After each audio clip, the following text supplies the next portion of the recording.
Selebriti Lucinta Luna menjadi orang pertama yang mengajukan permohonan pergantian status jenis kelamin di Pengadilan Negeri Jakarta Selatan. Permohonan Lucinta Luna untuk mengganti jenis kelamin sudah disahkan pada 20 Desember 2019 oleh Hakim Tunggal Ahmad Jaini.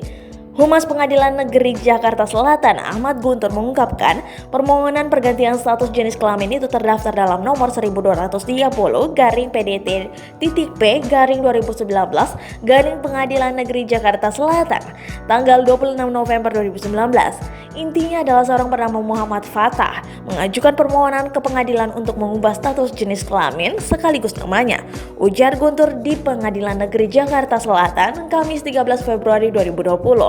Namanya berubah dari Muhammad Fatah menjadi Ayel Luna Putri dan berdasarkan pertimbangan hakim permohonan itu dikabulkan. Lanjutnya, untuk memperkuat permohonan pergantian jenis kelamin itu, Lucinta Luna kala itu melampirkan sejumlah barang bukti, diantaranya KTP, kartu keluarga, dan sertifikat operasi dari dokter di Thailand. Lucinta sebelumnya terseret kasus hukum terkait penyalahgunaan obat terlarang.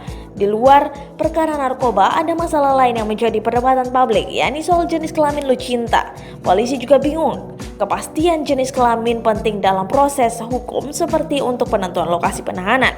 Sebelum kasus narkotika terungkap, soal jenis kelamin Lucinta sudah menjadi perbincangan publik.